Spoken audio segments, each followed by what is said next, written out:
Magandang araw mga tropa! Andito ako ngayon sa parisan na kung saan palaging pinag-uusapan. At aking nakasalamuhang isang celebrity, walang iba kundi si Boy Abunda. Bago po ang lahat, kilalanin po muna natin si Tito Boy. Kung ano ba ang kanyang mga pinanggalingan, saan ba nagmula si Tito Boy? Tito Boy, ano ba ang iyong pinanggalingan?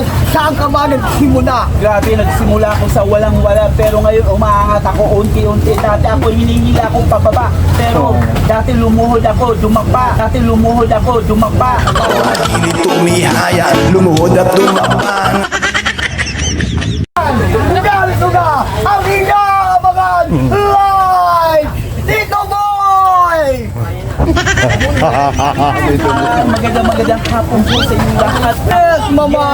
At hindi pala nauubusan ng kwento itong si Boy Abundang ito. At akin na siyang iiwanan at akin ang titikman ang Diwata Pares kung ito baga ay talagang napakasarap. At aking napagtanto, aking pinagmasdan ng mga tao at parang sarap na sarap sila sa Diwata Pares. Alright.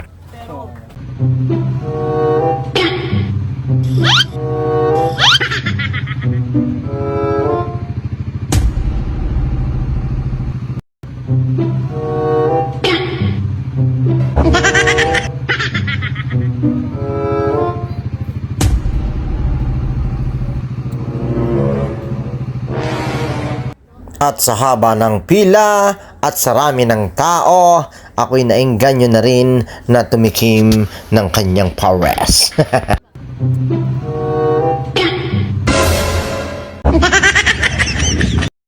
Hindi ko alam at di ko mawari bakit si ate ay nakangiwi.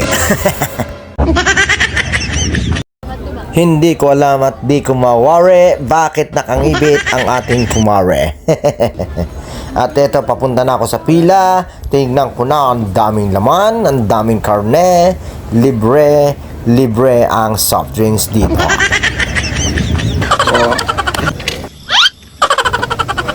Sa mga nakikita ko, okay naman po ang kanilang serbisyo. Maayos ang pila, mababait ang mga crew nila. 2 hours later. At yun na nga, tapos na akong kumain at hindi ko na napakita kung paano kumain ng pares. Hindi ko mawari kung bakit imbierna eto ang aking kasama. At yun na nga, pasok naman sa aking panlasa ang pares ni Diwata. Sa halagang 100, sulit na sulit ka na, hindi ka na lugi. Meron lang talaga akong napuna at sigurado hindi lang ako ang nakapansin nito. Kung sa panlasa ang pag-uusapan, pasok na pasok sa akin iyan. Ang hindi lang talaga pasok sa akin ay ang amoy ng kapaligiran. Paumanhin po sa lahat, nagsasabi lang po ako ng totoo at sigurado sa mga nakarating dito at kumain dito, alam nyo po ang sinasabi ko. Alright. Para sa mga gustong pumunta, dito lang po ito sa Pasay, malapit sa PICC.